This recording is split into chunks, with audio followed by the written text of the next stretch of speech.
पहला camera second hand ही खरीदें। और मैं ऐसा क्यों कर रहा हूँ, चलिए एक्सप्लेन करता हूँ। सो हेलो एवरीवन, मैं हेमंत कुमार साहू और मैं लगभग 4 से 5 साल से फोटोग्राफी कर रहा हूँ, जिसमें मैंने इवेंट, वेडिंग, फैशन, प्रोडक्ट, काफी टाइप की फोटोग्राफी की हुई है। और मैं अपना ओपिनियन प्रूव करने के लिए आपको कुछ पॉइंट बताता हूँ। सो पहला पॉइंट है बजट। देखिए, जब आप एज अ बिगनर स्टार्ट करते हैं, आपके पास एक लिमिटेड बजट होता है और उसी बजट में आपको camera, light, tripod, memory card, prime lens जैसी और भी बहुत सारी चीज़ें खरीदनी होती है। चलिए एक एग्जाम्पल समझते हैं।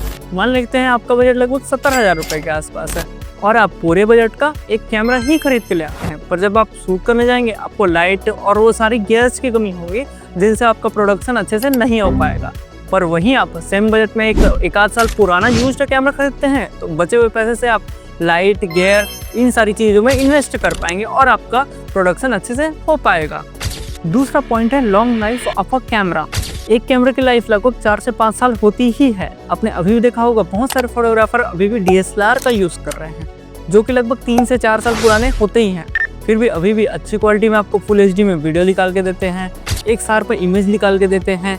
पर आप ज़्यादा पुराना ना लेके एक आध साल पुराना ही कैमरा ले, जिससे आप उसका इस्तेमाल लगभग 2 से 3 साल तक आगे कर सकें।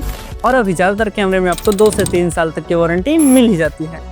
और वैसे मैंने भी अपना पहला कैमरा स्टार्टिंग में सेकेंड हैंड ही खरीदा था। थर्ड पॉइंट है करियर चॉइस। देखिए, अभी as a creator, as a cinematographer, as a photographer आप अपना करियर एक्सप्लोर कर रहे हैं, पर आगे चल के आपको हो सकता है एक्टिंग में जाएँ, राइटिंग में जाएँ, मॉडलिंग में जाएँ या किसी और फील्ड में जाएँ। तो उस टाइम पे आपको कैमरे पे कम इन्वेस्टमेंट करना एक ज़्यादा स्मार्ट डिसीजन हो जाएगा। और हाँ, अगर आप प्रोडक्शन लाइन पे ही बन रहते हैं तो आपको अपनी नीड और नीड्स समझ में आ जाएंगी। और यहीं से आता है हमारा अगला पॉइंट, वो है कैमरा सिलेक्शन।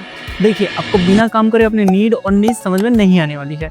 अब वहीं जब आप एक यूज्ड कैमरा लेंगे, आप उससे काम करेंगे, तब आपको समझ में आएंगे आपको फोटो में क्या क्या रिक्वायरमेंट्स हैं, आपको वीडियो में क्या क्या रिक्वायरमेंट है। आप उस हिसाब से अपना अगला कैमरा प्लान कर पाएंगे और अपने लिए एक परफेक्ट कैमरा खरीद पाएंगे। बोनस पॉइंट, जब आप एक यूज्ड कैमरा खरीदते हैं, आपको नए से 30 से 40% कम रेट पे मिल सकता है, पर आप उसे जब आगे रीसेल करेंगे आपको ज़्यादा नुकसान नहीं होगा। आप थोड़े से ही कम रेट पे बेच के अपना अच्छा पैसा रिकवर कर लेंगे।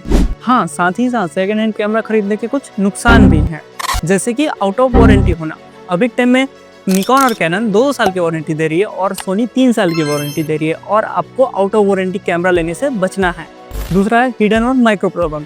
जब आप यूज्ड कैमरा लेते हैं, उसमें कैमरा में ग्लिचेस होना, लेंस में ग्लिचेस होना, बैटरी कैपेसिटी टाइम के साथ कम हो जाना, डेड पिक्सल का होना, ऐसे प्रॉब्लम हो सकते हैं जो आपको तुरंत चेक करने में पता ना चले, पर आगे चल के यह छोटी प्रॉब्लम बड़ी रूप ले सकते हैं।